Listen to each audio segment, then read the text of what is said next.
Alhamdulillah. Assalamualaikum warahmatullahi wabarakatuh. Alhamdulillah.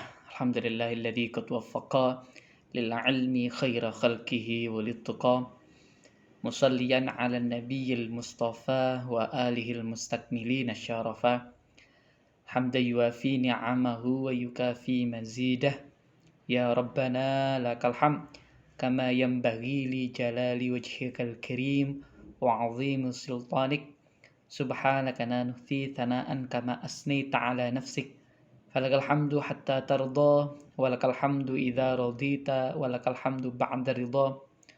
Allahumma salli wa sallim wa karrim wa majjid wa 'azzim wa zid wa tammim ala sayyidina Muhammad wa ala alihi wa ashabihi ajma'in ila yaumiddin, amma ba'd.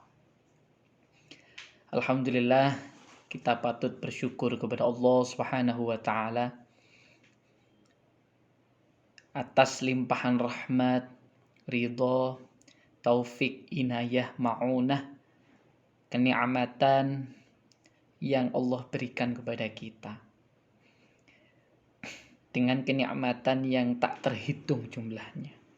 Allah Subhanahu wa taala berfirman, "Wa in ta'uddu ni'matallahi la tuhsuha."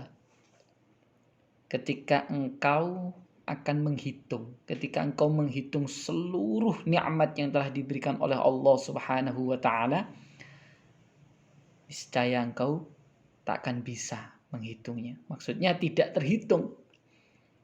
Sekarang nikmat mata saja sudah terasa. Satu mata ada yang error, sudah terasa. Ataupun mata kita bisa melihat, tapi ada hal-hal yang mungkin tidak sempurna. Minus, plus, rabun jauh, rabun dan sebagainya. Itu adalah kenikmatan. Kalau dibandingkan dengan ibadah kita nggak ada apa-apanya. Seyogjanya atau sebenarnya ibadah kita pun itu adalah sudah selayaknya kita haturkan. Sudah selayaknya sebagai hamba Allah kita laksanakan. Bukan sebagai barter dengan nikmat yang telah Allah berikan. Bukan. Malah tidak cukup. Oleh karenanya kita patut bersyukur. Bersyukur menurut Imam Al-Ghazali di dalam kitab Ihya Ulumuddin itu tidak hanya sebatas ucapan. Alhamdulillah, ya Allah, saya bersyukur kepada Engkau telah Engkau berikan kenikmatan, telah Engkau berikan kesehatan, telah Engkau berikan kesempatan, kekuatan untuk mengikuti kegiatan yang baik, untuk menjadi orang baik, telah Engkau berikan ketetapan iman dan Islam. Bukan hanya ucapan saja. Walaupun ucapan itu juga penting, sangat penting. Berzikir alhamdulillah, afdhalud du'a katanya Rasulullah sallallahu alaihi wasallam adalah alhamdulillah. Kita patut bersyukur kepada Allah. Bagaimana terus syukur yang benar-benar syukur? Adalah kita menjadi lebih baik. Itu adalah bukti syukur. Kita melaksanakan hal-hal baik dengan yang kita syukuri. Itu adalah bukti syukur. Contoh, kita mensyukuri mata. Kita ucapkan lewat lisan. Kita yakini dengan hati kita. Lalu kita laksanakan, kita implementasikan untuk kebaikan. Mata melihat Al-Quran, melihat hal-hal yang baik, membaca hal-hal yang baik. Bukan melihat hal-hal yang gak baik. Kalaupun melihat hal yang baik, segera istighfar. Itu adalah bukti kita bersyukur diberikan kenikmatan mata. Begitu juga dengan tangan, tubuh kita, pendengaran kita, ucapan atau mulut kita. Kita bersyukur. Dengan apa kita bersyukur? Menggunakan mulut kita dengan baik. Berucap yang baik, bersopan santun kepada orang lain. Hati kita bersyukur. Bagaimana? Berhusnudzon kepada orang lain. Itu semua adalah bukti syukur kita. Sekarang kita ngomong ke sana kemari, kita syukur. Alhamdulillah. tapi hati kita, kegiatan kita tidak lebih baik, percuma. Rasulullah Shallallahu Alaihi Wasallam bersabda, manistawa yaumaini faqad khasira. Barang siapa yang sama antara hari ini dengan yang kemarin, ya wis ngono-ngono ae, berarti dia termasuk orang yang merugi. Oleh karenanya ayo. Terus setelah kita bersyukur, apa kita nggak dapat apa-apa? Jangan salah. Allah Subhanahu wa taala berfirman, "Wa may ya'mal mithqala dzarratin khairan yarah, wa may ya'mal mithqala dzarratin syarran yarah." Semuanya akan dibalas oleh Allah. Sekecil apapun kebaikan yang kita berbuat akan dibalas oleh Allah. Walaupun terkadang kebaikan kita tidak pernah diakui oleh orang lain. Bahkan tidak jarang orang yang kita cintai, orang yang kita sayangi, kekasih kita, ataupun orang-orang yang kita perbaiki dia, malah tidak menganggap kebaikan kita. Tapi Allah Subhanahu wa taala akan menggantinya, pasti. Mungkin tidak saat ini. Mungkin juga tidak dari orang itu. Tapi pasti Allah Subhanahu wa taala akan membalasnya.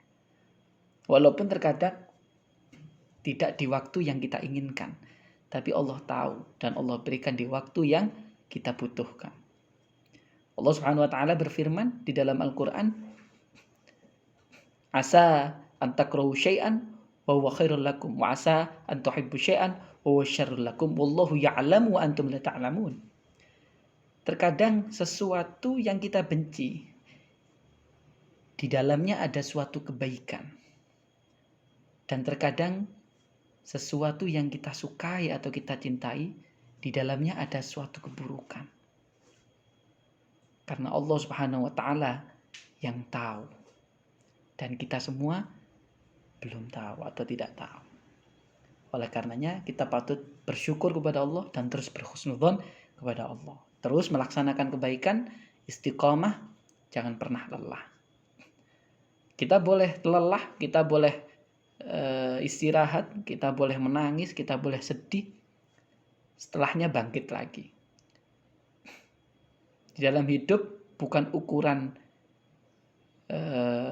kita ini seberapa kali kita sedih, seberapa kali kita jatuh. Ukurannya adalah yang penting seberapa sering kita bangkit lagi dan seberapa kuat kita bertahan. Karena apa? Karena menangis, sedih itu fitrah manusia, sunnatullah. Boleh. Setelahnya bangkit lagi. Itu adalah bentuk syukur kepada Allah Subhanahu wa taala. Yang kedua, sholawat serta salam tetap terlimpahkan, tercurahkan kepada yang termulia Rasulullah Shallallahu Alaihi Wasallam. Dalam sebuah hadis di dalam kitab Sahih Bukhari dan juga di Dzurratun Nasihin, itu disebutkan, barang siapa yang berdoa kepada Allah Subhanahu wa taala tidak menyebutkan nama Rasulullah, tidak bersolawat kepada Rasulullah Shallallahu Alaihi Wasallam, maka doanya tidak sampai. Karena apa? Antara orang yang berdoa dengan Allah Subhanahu wa taala itu ada hijab. Ya. Hijab ini atau penutup ini, penghalang ini akan berlobang atau akan pecah, akan robek, yakhruku, dengan bacaan sholawat Nabi. Oleh karenanya kita patut berselawat kepada Rasulullah sebagai tuntunan kita, sebagai uswatun hasanah. Yang selanjutnya adalah kita akan membahas terkait dengan ijma'. Ada dua materi, ijma' dan qiyas. Yang pertama ijma' nanti akan membahas terkait dengan pengertiannya, rukun syarat ijma', macam-macamnya apa saja, dan ijma' sebagai sumber hukum Islam.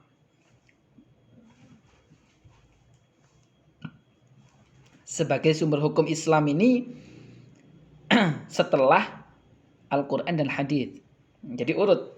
Jadi sumber hukum Islam 4 itu, yang pertama ijma', yang pertama Al-Quran, sunnah, ijma' dan qiyas itu adalah urutan. Tidak bisa diganggu gugat. Bukan pilihan. Ya. Itu adalah urutan. Tidak boleh sunnah dulu setelah itu Al-Quran, tidak boleh. Itu adalah urutan. Al-Quran dan sunnah itu mutlak, nas yang tidak bisa diganggu gugat. Namun di dalamnya tidak asal-asalan memakai memakai Al-Quran dan hadis, karena ada aturannya. Ada nasakh mansukh, ya. Ada ayat-ayat mutasyabihat. Ya. Itu semuanya harus dipelajari dengan baik. Dan tidak serta-merta, walaupun sama ayatnya, artinya konteksnya sama, akan tetapi maksud dari ayat itu tidak serta-merta untuk itu. Gitu. Begitu juga dengan hadis. Jadi jangan asal-asalan. Makanya yang tahu itu siapa? Para ulama. Orang-orang yang alim, orang-orang yang memang mempelajari ilmunya. Enggak moro-moro buka Google, belajar ayat, hadis, artinya seperti itu, dihablasno ae, bukan.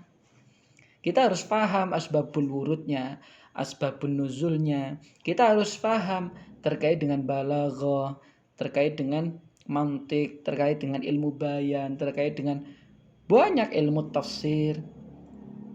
Di lain sebagainya juga ada tentang kebahasaan. Kita harus belajar nahwu, shorof, ya, maksud, banyak. Enggak langsung serta-merta diamblas semua. Wis pokok ini, ayatnya ini, hadisnya ini dan sebagainya. Enggak boleh. Oleh karenanya di dalam Ahlus Sunnah wal Jamaah An-Nahdliyah kita menjunjung tinggi yang namanya nasab atau sanad keilmuan. Nasab keilmuan ya, sanad keilmuan. Siapa gurunya? Ini gurunya siapa? Ini gurunya siapa?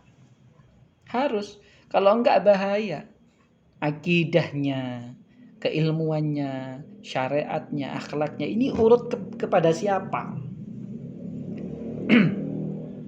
Harus jelas. Kalau saya, guru saya namanya Kiai Haji Ali Bahruddin.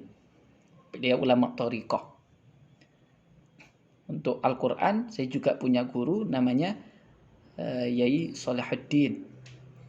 Beliau hafalan Al-Qur'annya ke Sunan Giri, Surabaya.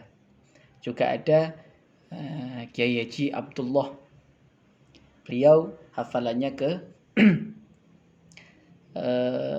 Kudus, Yai Arwani. Langsung turut ke atas. Yang terkait dengan keilmuan saya, Kiai Haji Ali Bahruddin, yang juga abah saya. Beliau berguru kepada Yai Abdul Hamid Pasuruan. Yang pertama, yang kedua Kiai Haji Adlan Ali Cukir Jombang, dan yang ketiga Kiai Ali Mas'ud Pakurwojo Sidoarjo. Itu semuanya ada urutannya gitu loh. Maksudnya adalah kita ini berpegang teguh kepada guru-guru yang mempunyai sanad sampai Rasulullah SAW. Tidak serta-merta moro japlak-jiplak gitu. Jadi kita harus benar-benar menjunjung tinggi yang namanya sanad. Agar apa? Agar diakui gitu. Baik, selanjutnya terkait dengan pengertian. Oke. Definisi daripada ijma'. Ya. Infaqul mujtahidin min ummati Muhammad sallallahu alaihi wasallam.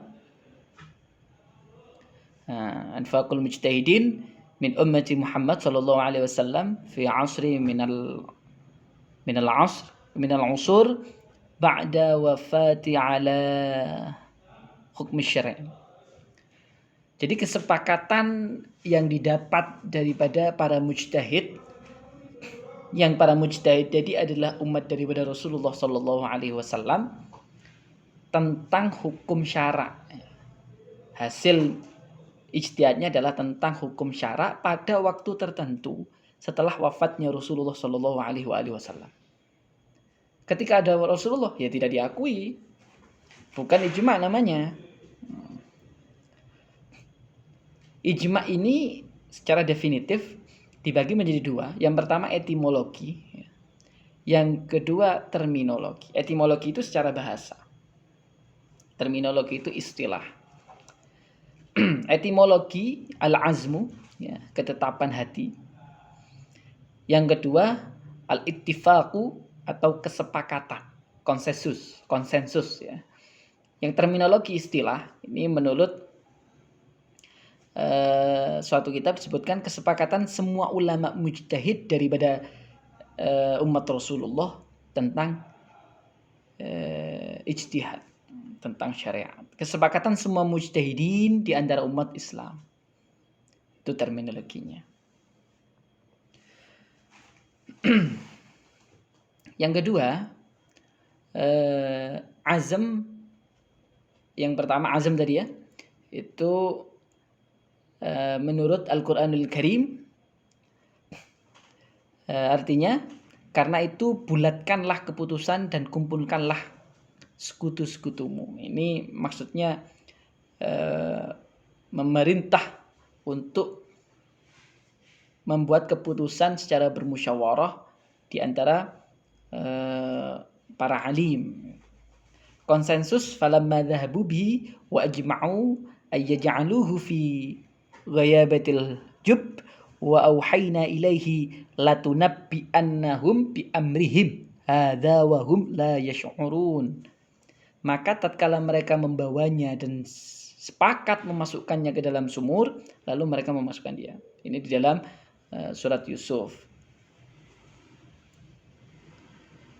Terminologi pengarang kitab Fusulul Badai berpendapat bahwa ijma' itu adalah kesepakatan semua ulama mujtahid dari ijma' umat Rasulullah SAW.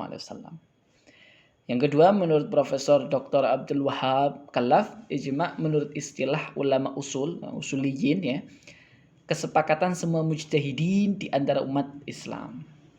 Yang ketiga, pengarang kitab Tahrir Al-Kamal bin Hammam berpendapat bahwa ijma' adalah kesepakatan mujtahid suatu masa dari ijma' Rasulullah SAW, dari umat Rasulullah terhadap masalah syara khusus ya, bukan masalah yang lain. Kalau masalah yang lain ya berbeda nanti. Setelah wafatnya Rasulullah SAW atas hukum syara mengenai suatu kejadian ataupun kasus dalam suatu masa setelah Rasulullah wafat terhadap hukum syara. Pembagian ijma'. Ijma' ini dibagi menjadi banyak ya. Saya mencari referensinya. Yang pertama berdasarkan caranya. Ini dibagi menjadi dua.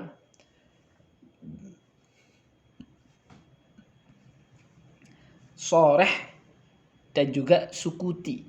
Shoreh ini juga termasuk hakiki. Ada yang menyatakan shoreh itu maksudnya hakiki. Jelas sudah. Ijma'nya jelas. Sukuti atau i'tibari. Dianggap ada ijma'. Ini para ulama masih terkait dengan sukuti ini berbeda pendapat. Yang kedua berdasarkan pembentukannya. Cara pembentukan, cara mengeluarkan ijma'nya ini bagaimana? Ada ijma' fi'li terkait dengan perbuatan. Memang dilaksanakan oleh para mujtahid itu, dilakukan begitu.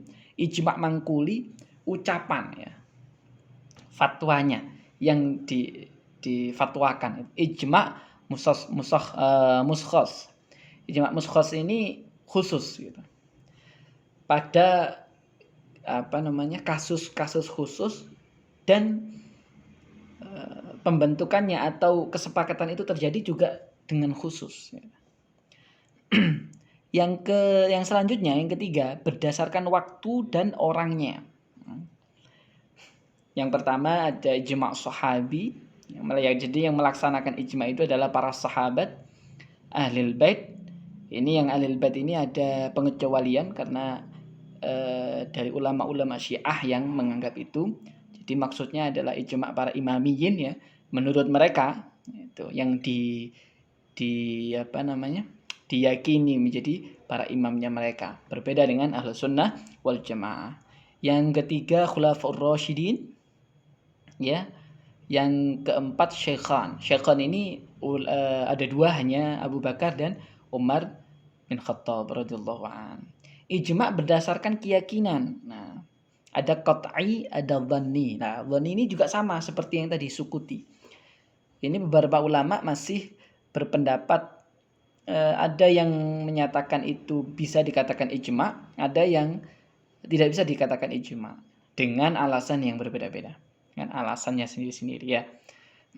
Kalau ijma qat'i ini sudah jelas, sudah memang para ulama berpendapat tidak ada yang tidak istilahnya jumhur ya, tidak ada yang tidak bersepakat, semuanya tahu, dibukukan, ditulis dan disebarkan. Berbeda dengan Warni tadi, karena tidak jelas ya. Berdasarkan tempat, ahli Madinah dan ahli Kufah. Karena pada saat itu juga orang-orang ahli Kufah ada yang banyak mengeluarkan fatwa, karena ulama-ulama fikih juga keluar dari, maksudnya adalah terbentuk di kota Kufah selain Madinah. Kalau Madinah sudah banyak, Imam Malik itu kan dari Madinah, Imam Syafi'i itu kan dari Uzbek ya, Uzbekistan gitu. Yang selanjutnya kedudukan ijma, dalil. Yang pertama, menjadi sumber hukum ketiga setelah Al-Quran dan Sunnah. Itu adalah kedudukan ijma. Yang kedua, wajib diikuti dan dilaksanakan oleh umat Islam yang memang meyakini menurut golongannya masing-masing, begitu. Karena ada juga yang dari Syiah, ada Sunni, ada Wahabi, ya, ada Salafi. Ya silakan mengikuti ulama-ulamanya sendiri-sendiri. Nah sekarang dalilnya, dalil ijma ini dalam Al-Quran bagaimana? Nah itu. Bismillahirrahmanirrahim. Ya ayyuhalladzina amanu ati'ullaha wa ati'ur rasul wa ulil amri minkum. Nah ini Allah Subhanahu wa taala bersabda, wahai orang-orang yang beriman, taatlah kalian, patuhlah kalian kepada Allah Subhanahu wa taala. Ati'ullah, ati'u, taat sira kabeh. Ya, itu adalah domirnya domir hum. Humnya rujuk ke amanu. Taat sira kabeh Allah ing Allah, wa ati'u lan padha taat sira kabeh ar-rasul ing rasul, wa ulil amri minkum, dan kepada ulil amr, pemegang kekuasaan atau pemerintahan ya di antara kalian semua. Surat An-Nisa ayat 59. Nah, ini sebagai rujukan untuk dalil ijma, bahwasanya Allah Subhanahu wa taala juga memberikan arahan untuk patuh kepada ulil amr. Di dalam hadis juga disebutkan, inna ummati la tajma'u 'ala dhalalah. Sesungguhnya umat-umatku itu, hadis Rasulullah, tidak akan bersepakat, tidak akan janjian gitu ya, untuk membuat suatu kesesatan. Itu nggak mungkin. Karena apa? Naluri daripada hati manusia itu semuanya baik. Hatta penjahat, perampok, itu semuanya ingin menjadi baik. Nggak mungkin. Yang kedua, itu ma ra'ahul muslimun hasanan fawwa ghadallahu hasanan. Fawwa indallah. Fawwa indallah. Artinya apa yang dipandang oleh kaum muslimin baik, maka menurut pandangan Allah juga baik. Ana inda dhanni 'abdi bi, katanya Allah Subhanahu wa taala. Saya termasuk apa kata hamba saya.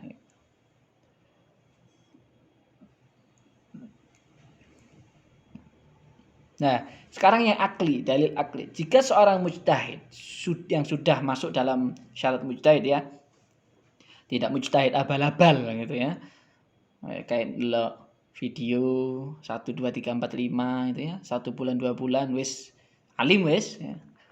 Berani mengeluarkan fatwa mengkafirkan orang gitu ya, membid'ahkan orang lain, menyesatkan orang, na'udzubillah. Kita doakan orang-orang seperti itu agar diberikan hidayah oleh Allah, agar diampuni dosanya, agar bergabung bersama kita, ya. Jadi bukan mujtahid abal-abal, mengeluarkan suatu hukum dan tidak keluar dari batasan Al-Quran dan Sunnah. Ijtihadnya, para mujtahidnya, semuanya sudah sesuai dengan hukum. Juga tidak mengikuti syahwatnya, memang benar untuk kemaslahatan umat. Aturannya sudah bisa dan memang tidak keluar daripada itu, ya. Tidak keluar dari batasan Al-Qur'annya, tidak keluar dari batasan sunnah. Maka sebagai seorang muslimin yang beriman, mengikuti hal itu lebih utama untuk diamalkan agar tidak menjadi hamba yang tidak mempunyai pegangan. Hal ini menjadi hukum keharusan bagi mukmin yang tidak mempunyai keilmuan seperti mujtahid. Apalagi seperti kita orang awam, ya kita wajib mengikuti hal itu. Nah, terus bagaimana kita menjadi orang awam, tidak belajar kepada siapapun dan tidak mengikuti siapapun? Nah, ini kan rusak jadinya. Rasulullah Shallallahu Alaihi Wasallam juga bersabda di dalam hadisnya, ya, uhid aliman au muta'alliman au mustami'an au muhibban wala takun khamisan fatahlik. Di dalam kitab Adabul Alim wal Muta'allim disebutkan bahwasanya Rasulullah Shallallahu Alaihi Wasallam bersabda, jadilah engkau orang alim. Kalau nggak jadi orang alim, orang yang mencari ilmu. Kalau bukan orang yang mencari ilmu, orang yang mendengarkan ilmu. Kalau tidak, sudah tidak berilmu, tidak belajar ilmu, tidak mendengarkan ilmu. Dan yang terakhir, ya sudah, muhibban, jadilah orang yang pencinta lidzalik. Orang yang mencintai orang alim, orang yang mencintai orang yang belajar atau para santri, para mahasiswa, ataupun orang yang mencintai orang yang mendengarkan ilmu. Katanya Rasulullah di akhir, namun janganlah engkau menjadi orang yang terakhir. Siapa? Yang kelima.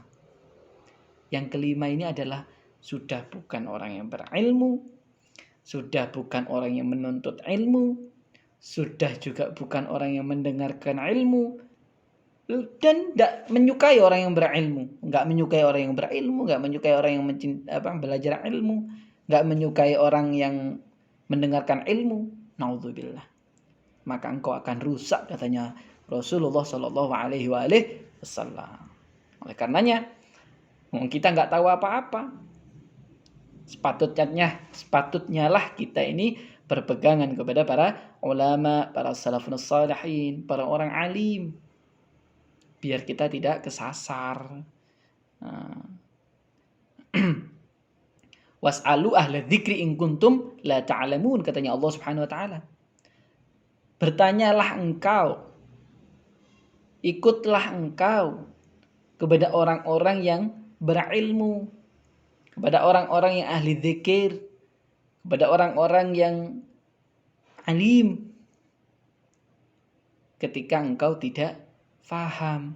Jadi enggak asal-asalan dilakoni semua. Ditakoni, kamu tahu? Enggak. Lah ngapain enggak tahu? Lah gimana enggak tahu? Ya tak laksanakan. Jangan. Kita tanya kepada orang yang berilmu. Kita berpegangan kepada mereka agar tidak tersesat, ya. Pandangan ulama terhadap ijma' Sukuti. Nah, ini tadi yang saya jelaskan. Sukuti adalah ijma' yang sahih dan menjadi hujjah menurut Imam Ahmad, mayoritas Hanafiyah. Jumhur Syafi'iyah, segolongan ahli usul, dan diriwayatkan seperti itu dari Imam Syafi'i itu sendiri. Imam Al-Amidi dalam kitab usulnya mengatakan itu pendapat umum ahlus sunnah. Maksudnya ijma' Sukuti ini termasuk ijma' gitu.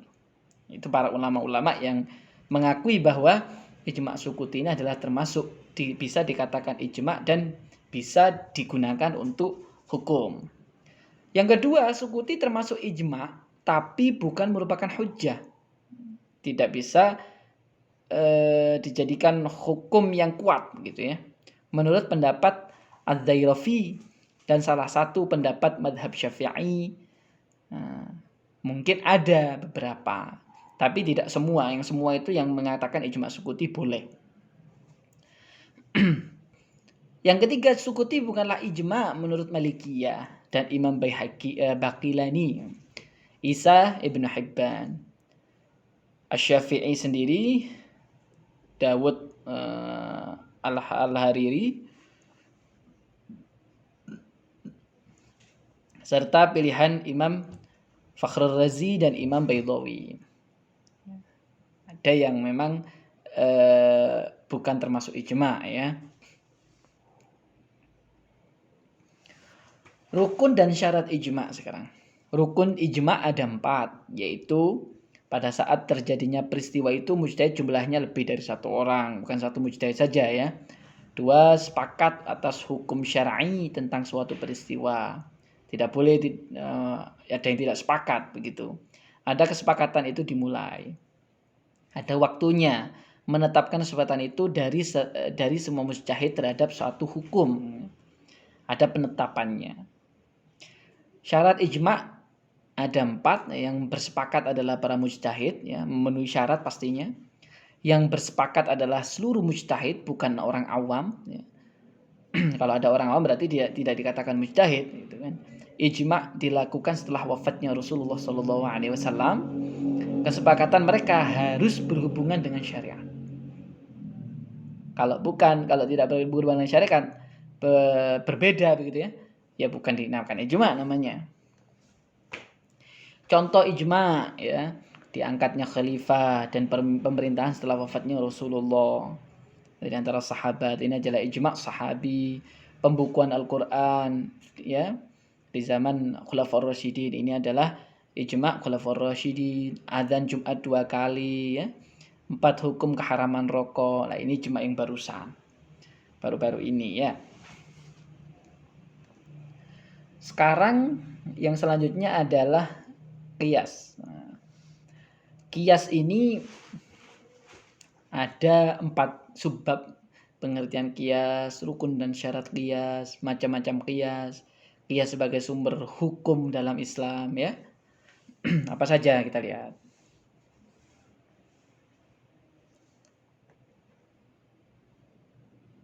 Oke.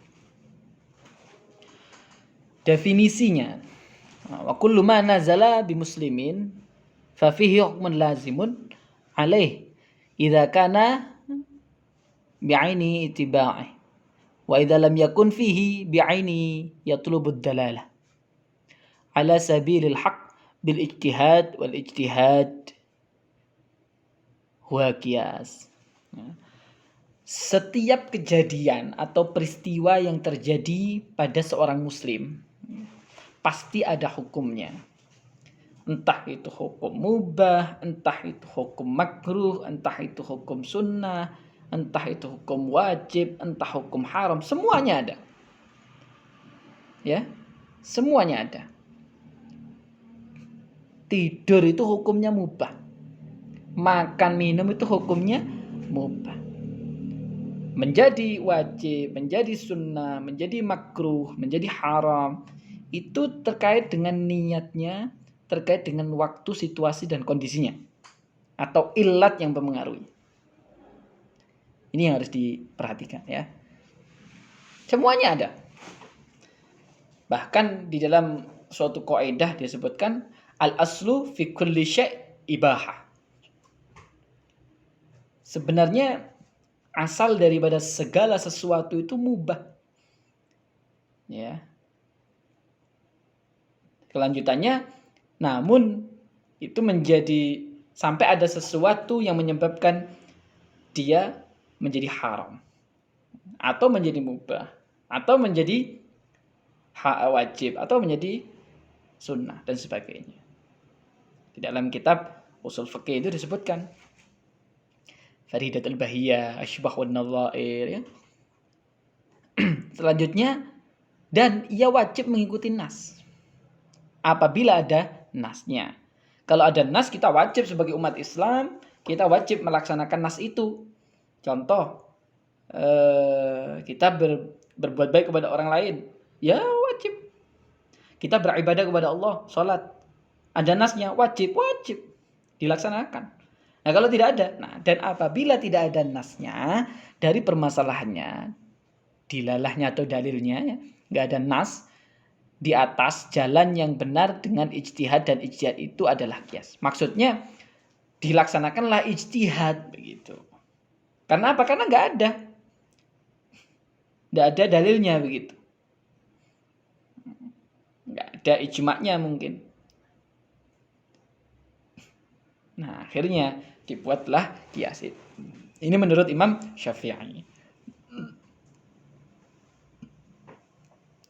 Yang kedua, hamala ma'lum ala ma'lum fi itsbati hukm lahuma, nggak jelas ya. Anhuma bi amri jami'u bainahuma min itsbati hukmun au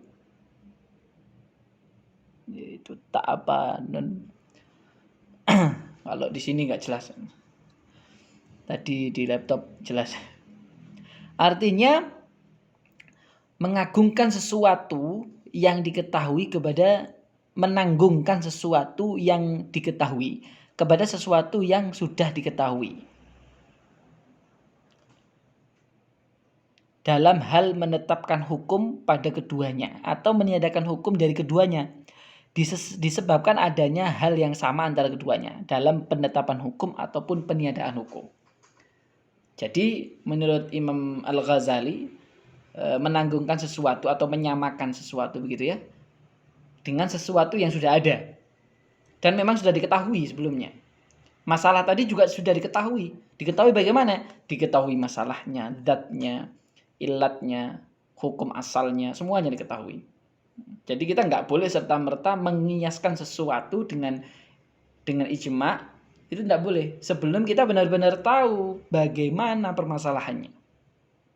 Lek moro dicangkokno atau ditanggungkan atau diikutkan saja nggak bisa. Sebelum kita melaksanakan masalikul illat atau mencari illatnya, itu banyak proses beruntut. Jadi oleh karenanya kalau bukan mujtahid jangan main-main mencari hukum. Makanya hukum itu diikut saja dengan orang-orang yang alim. Kalau tidak nanggung dosanya, bahaya. Akhirnya kita mengeluarkan hukum, orang lain mengikutinya, dan akhirnya hukumnya tidak benar, nanggung dosanya. Alhamdulillah. Lanjutannya gitu ya. Secara etimologis kata qiyas berarti qadrun, artinya mengukur. Qadaro. Membandingkan sesuatu dengan semisalnya. Qiyas menurut istilah hukum, terminologi terdapat beberapa definisi yang berbeda yang saling berdekatan artinya. Namun apabila diperhatikan unsur-unsur pokok di dalam qiyas yaitu asal, cabang, hukum asal dan ilat. Ini adalah rukunnya. Rukun qiyas. Rukun qiyas tadi ya ada 4. Yang pertama asal. Apa sih asal itu? Yaitu sesuatu yang dinaskan hukumnya yang menjadi ukuran atau tempat menyerupakan, mengkiaskan gitu ya, menyamakan gitu. Di dalam istilah usul disebut asal atau naqis alaih, muqis alaih atau musyabbabih. Ini adalah asalnya. Furu' atau far'u atau far' cabang yaitu sesuatu yang tidak dinaskan hukumnya, yang diserukan atau diqiyaskan atau disamakan di dalam istilah usul disebut al-far'u atau al-maqis atau al-musyabbah. Hukum asal yaitu hukum syara yang dinaskan pada pokok yang kemudian akan menjadi hukum pula bagi cabang. Hukum dari kasus asalnya itu tadi. Ya, hukum dari kasus asalnya. Illat yaitu sebab yang menyambungkan pokok dengan cabangnya. Maka berbicara tentang kias akan lebih banyak berbicara tentang illat hukum ini. Nah, illat itu tadi adalah sebabnya. Sebabnya ini harus sama dengan asalnya, begitu. Kalau sebab atau hukum illatnya tidak sama, berarti tidak bisa diikutkan, begitu. Tidak bisa dikiaskan, tidak bisa disamakan. Nah, sebabnya ini, hukum asalnya ini bisa nanti ada kias aulawi, ada kias adna gitu ya, ada kias musawi sama. Nah, contohnya yang kias aulawi begitu ya. Wala takul lahuma uffin wala tanharhuma qaulan karima. Wa qul lahuma qaulan karima. Di dalam Al-Qur'an disebutkan kita ini tidak boleh bilang kepada orang tua. Wis. Nah, itu tidak boleh. Nah, bu. Nah, itu tidak boleh. Al-Qur'anul Karim, nas ya. Qat'i itu sudah nas yang tidak bisa diganggu gugat itu. Nah, sekarang bagaimana kalau kita memukul? Bagaimana kalau kita meludah? Bagaimana kalau kita menyakiti yang lebih? Nah, itu namanya kias aulawi. Ya tambah nggak boleh, tambah haram. Kiasnya lebih tinggi. Tadi hanya haram, bilang itu sudah nggak boleh, haram, dosa. Ini tambah lagi, tambah keharamannya kalau memukul, kalau menyakiti lebih dalam lagi. Na'udzubillah. Ya, itu maksudnya. Sekarang implementasinya. Al-aslu ialah memakan harta anak yatim. Nah ya, di dalam Al-Quran, ta'amil miskin fawaidul lil musallin, itu ya. Lupa saya.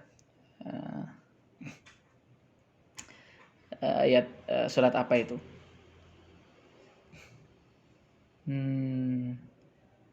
Nanti kalau ingat itu. Jadi kita tidak boleh memakan harta daripada anak yatim. Itu tidak boleh. Al-far'unya ialah menjual harta anak yatim. Dan sekarang masalah lainnya gitu ya, far'unya sekarang mau menjual hartanya. Tidak dimakan tapi dijual. Hukum asalnya kalau memakan itu haram.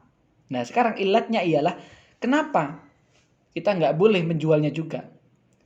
Memakan harta aja nggak boleh. Hukum asalnya haram, ya. Kenapa sih kok haram? Iya karena mengurangi atau menghabiskan anak yatim. Nah, apalagi menjual begitu. Menjual juga sama, nggak boleh.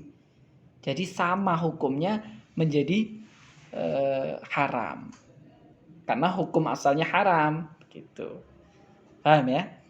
Nah, asalnya menurut Al-Qur'anul Karim itu nggak boleh memakan harta anak yatim. Hukumnya yaitu, hukum asalnya yaitu haram. Nah, sekarang ada furu atau masalah lain. Masalah yang sekarang ada lagi. Bukan memakan harta anak yatim, tapi menjual. Gimana kalau menjual? Gitu. Nah, sekarang ilatnya dilihat. Ilat dari memakan ataupun menjual ini sama atau enggak? Nah, kalau sebelumnya memakan harta anak yatim ini diharamkan karena bisa mengurangi atau menghabiskan hartanya anak yatim, makanya dia menjadi haram. Ini juga menjual. Lah, kalau menjual ini ternyata mengurangi dan menghabiskan harta anak yatim, zatnya masalah tadi sama, ya berarti sama hukumnya. Berarti sama. Ini musawi, kias musawi atau kias masawi, sama, sawa. Ada lagi yang tadi yang lebih aulawi atau adna, lebih ringan begitu. Nah, ini macam-macam kias sekarang. Dari kekuatan ilatnya, jadi kekuatan ilatnya itu tadi kekuatan sebabnya, sebab permasalahan tadi itu. Dari kekuatan ilatnya itu ada aulawi, ya. Sebabnya menyakiti orang tua tadi kan, atau sebabnya juga menghabiskan harta anak yatim begitu. Tapi kalau sebabnya lebih tinggi, gitu, kias aulawi namanya. Bisa jadi hukumnya juga lebih tinggi. Yang awalnya bisa makruh, ternyata karena ilatnya lebih tinggi ya. Ilat itu sesuatu yang menyebabkan dia keluar hukumnya. Itu adalah ilat. Karena lebih tinggi ilatnya, sebab musababnya ya. Akhirnya hukumnya juga lebih tinggi. Gitu. Kias musawi sama, kias adna itu lebih bawah. Dilihat dari kejelasan ilatnya begitu. Ada kias jali, ada kias khofi. Dilihat dari persamaan cabang, furuknya. Kias makna, kias syebeh. Dilihat dari jelas atau tidaknya ilat. Itu ada kias makna, kias ilat, kias dalalah gitu ya.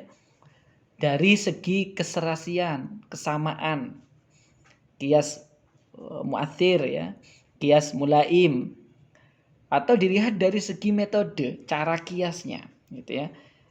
Kias kias ikhalah, kias syabah, kias sabru, kias torut.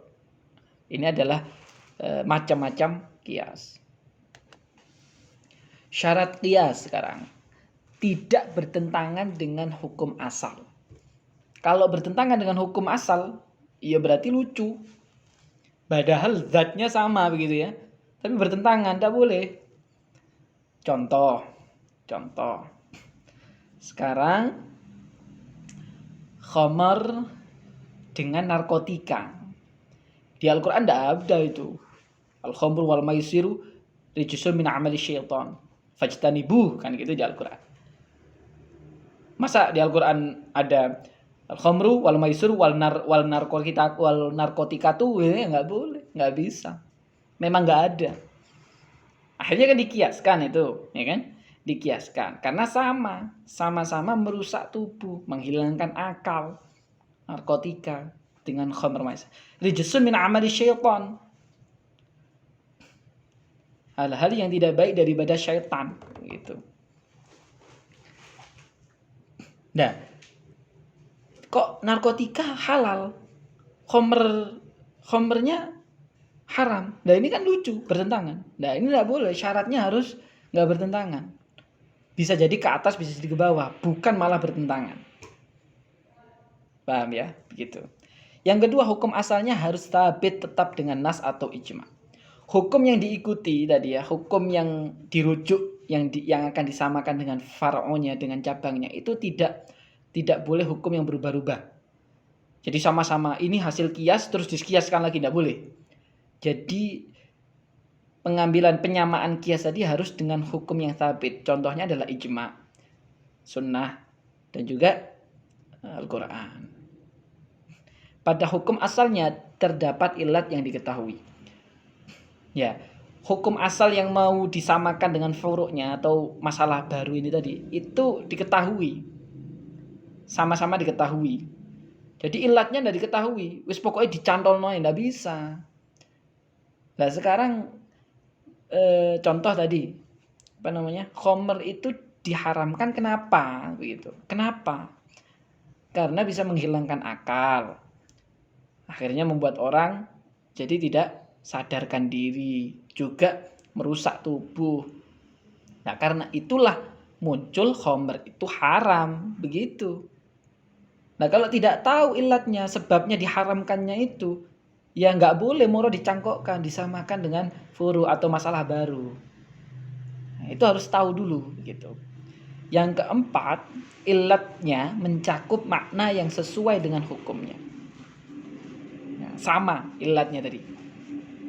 Ilatnya sama, terus hukumnya juga bisa disamakan. Bisa dicangkokkan, diikutkan begitu ya. Ilat tersebut pada satu cabang yang sama dengan asalnya. Satu cabang. Tidak berbeda cabang begitu pengertiannya. Sekarang syarat asal. Hukum yang ada pada asal bersifat tetap. Tidak boleh berubah-ubah tadi ya. Ketetapan hukum yang ada pada asal harus berdasarkan jalur sam'i, syar'i, bukan akli. Maksudnya tadi hukum tadi bukan berdasarkan kias juga begitu, atau bukan berdasarkan logika, tapi memang ilatnya tadi, asalnya tadi dari hukum yang ada di nas Al-Quran, hadits ataupun ijma. Metode atau jalur mengetahui ilat pada asal juga melalui jalur sam'i. Asal bukanlah far'u bagi asal yang lain. Nah, sama-sama harus diasalkan. Dalil yang menetapkan ilat pada asal itu terkhusus bagi asal tersebut. Tidak boleh sampai mencakup pada far'u. Tidak boleh. Asal tidak boleh keluar dari aturan-aturannya. Artinya kias tidak boleh keluar dari kaidah umum dan menjadi pengecualian, tidak bisa. Sebab jika ia keluar dari kaidah umum, maka secara otomatis asal tersebut tidak bisa dijadikan sandaran bersama dan harus sesuai aturan-aturannya, entah itu pembentukannya, entah itu pemikirannya, entah itu ilatnya, hukumnya, ya. Syarat far'u sekarang. Far'u belum ditetapkan hukumnya berdasarkan nas ataupun ijma. Cabang atau masalah baru tadi memang belum ada hukumnya. Kalau sudah ada ya udah diikuti. Begitu. Kalau sudah ada tapi mungkin perlu pengkajian ulang nggak? Ini boleh. Tapi kalau sudah ada dan memang jelas dari nas Al-Qur'an dan hadis, masalah baru ini diikutkan begitu ya. Ya udah harus diikuti aja. Nggak perlu merombak lagi begitu. Wong sudah ada hukum yang jelas kok. Nah, ditemukan ilat asal pada far'u. Jadi sama. Kok kayaknya sebabnya ilat itu ya. Ilatnya itu sama kayaknya. Itu. Dengan di asal tadi.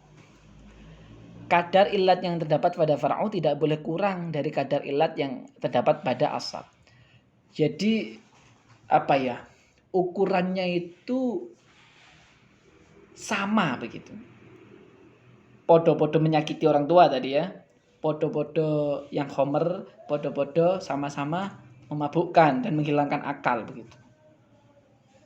Jadi sama. Dalam far'u tidak ditemukan adanya sesuatu yang lebih kuat atau seimbang yang menentang atau menghalang-halangi untuk disamakan dengan hukum asal. Tidak boleh gitu. Kalau ada yang tidak cocok, dicocok-cocokkan itu nggak boleh. Maka sudah jelas itu butuh pemikiran ulang begitu ya. Atau kalau sudah nggak ada ya sudah dimasukkan ijma saja. Para mujtahid bermusyawarah, berkumpul dan mengeluarkan ijtihadnya. Jadi mujtahid bukan kias namanya jadinya nanti. Karena sudah nggak bisa dari hukum asal dicari di ijma, dicari di sunnah dan Al-Quran sudah nggak ada ya sudah. Hukum pada far'u tidak mendahului ketetapan hukum pada asal. Jadi hukumnya tidak ada sebelumnya gitu. Moro-moro wis ono hukumnya ini gini gitu. Sebelum adanya hukum asal nggak bisa.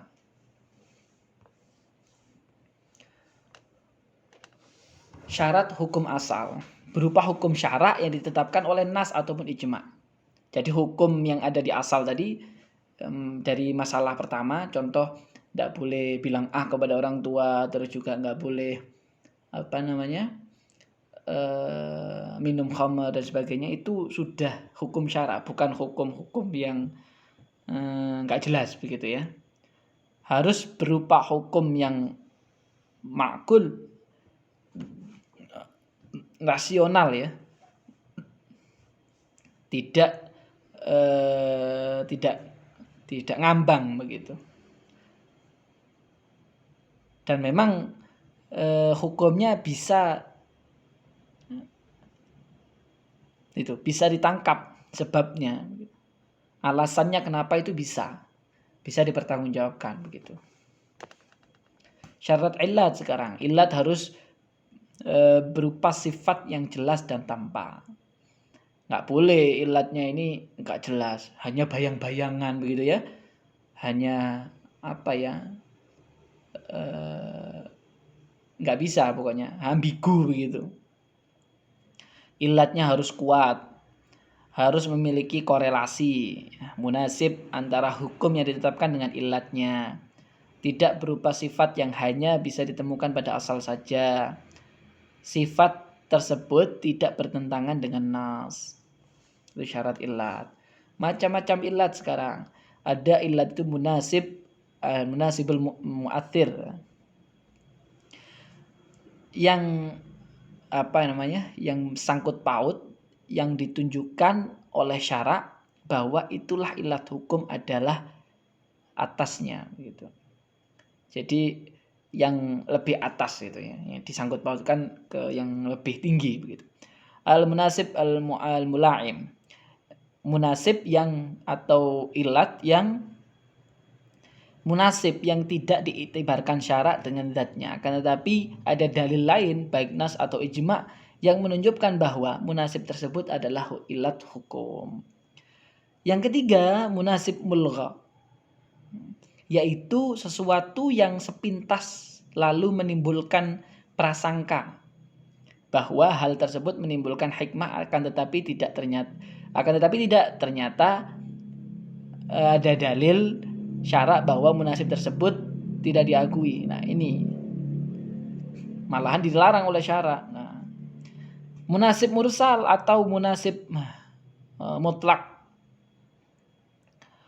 Munasib mutlak yaitu sesuatu yang jelas bagi mujtahid bahwa menetapkan hukum asasnya mewujudkan kemaslahatan, akan tetapi tidak ada dalil yang menunjukkan secara terperinci bahwa syarak melarang atau membolehkannya.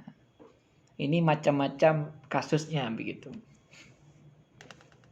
Dalilnya sekarang, dalil qiyas menjadi hujjah di dalam hukum Islam, yaitu ada di Al-Qur'an sama seperti ijma' ya. Alladzina amanu atiullaha wa rasul fa in tanaza'tum fi syai' faruddu ila Allah war rasul in kuntum tu'minuna billah wal yawmil akhir dzalika khairu wa ahsanu ta'wila. Al-Quran menyebutkan bahwasanya wahai orang yang beriman, taatlah kepada Allah Subhanahu wa taala, juga taat kepada Rasulnya dan kepada ulil amri. Kemudian jika kamu berlainan pendapat tentang sesuatu, maka kembalikanlah ia kepada Allah, kepada Al-Quran dan Rasul Sunnah, jika kamu benar-benar beriman kepada Allah dan hari kemudian. Yang demikian itu lebih utama bagimu dan lebih baik akibatnya. Itu. Jika berlainan pendapat atau hal baru begitu ya, diikutkan kepada Al-Quran, Sunnah ataupun ijma'. Hadis. Nah, ini ada cerita bahwasanya Mu'adz bin Jabal itu diutus menjadi hakim di Yaman. Ya. Lalu Mu'adz bin Jabal ini tanya oleh Rasulullah, hadis Rasulullah berupa dialog. Wahai Mu'adz bin Jabal, gitu ya.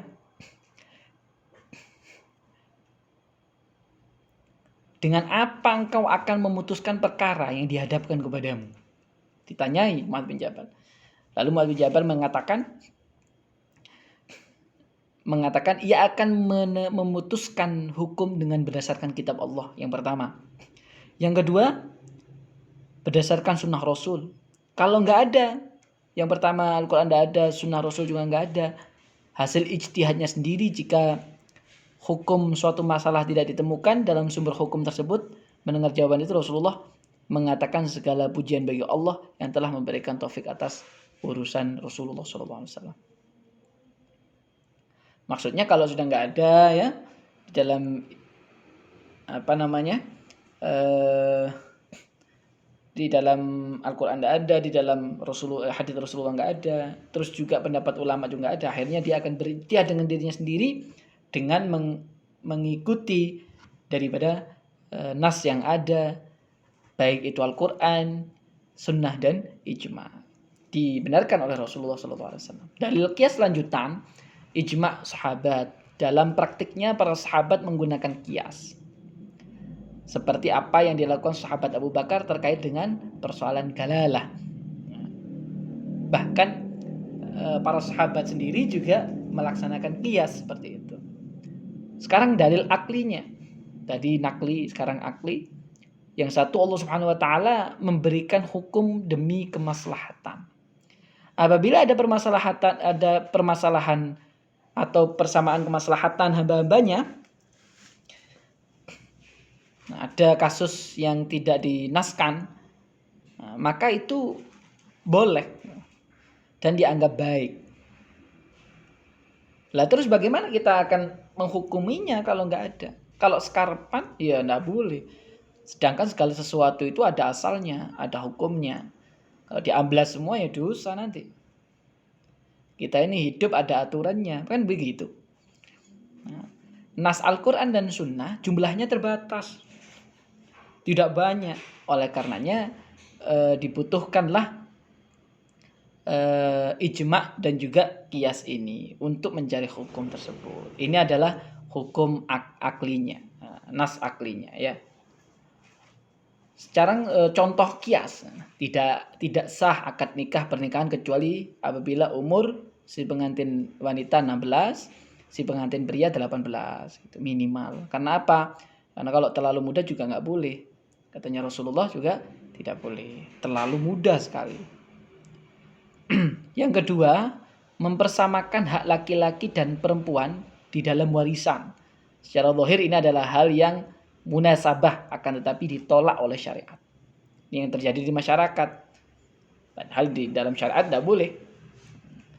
Keharaman narkotika, nah ini juga terjadi. Yang terakhir, keharaman memukul orang tua. Ini kan, ini juga qiyas, hasil daripada qiyas. Yang selanjutnya yang lain-lain ya. Mungkin itu dari saya. Terima kasih. Semoga apa yang saya sampaikan ini jika baik, jika benar, diberikan kemanfaatan, keberkahan oleh Allah. Jika salah, jika kurang, itu dari saya sendiri. Dan semoga Allah Subhanahu wa ta'ala mengampuni dosa saya dan membuat maklum semuanya. Dan juga kepada Anda semua, saya berharap Anda dilimpahi rahmat ridho oleh Allah. Tetap berbuat baik, tetap berakhlak baik, karena ini adalah ilmunya Allah. Katanya Imam Syafi'i, syakautu ila waqi' an su'a hifdhi fa arsyadani ila tarkil ma'asi fa innal ilmullahi nurun wa nurullah la yahdi lil 'asi. Imam Syafi'i itu dulu mempunyai kesulitan menghafal. Lalu dia sowan atau sambatan, mengeluh kepada gurunya, ya guru, ya ustadz, ya syekh, kenapa saya ini kalau menghafalkan atau belajar itu dedel, sumpek, nggak masuk-masuk, nggak paham-paham. Lalu syekh Waqi', gurunya Imam Syafi'i, memberikan nasihat, wahai anakku, wahai santriku, wahai muridku, wahai mahasiswaku, jika engkau ingin lancar menuntut ilmu, mencari ilmu, apalagi ilmunya Allah, semuanya ilmunya Allah, maka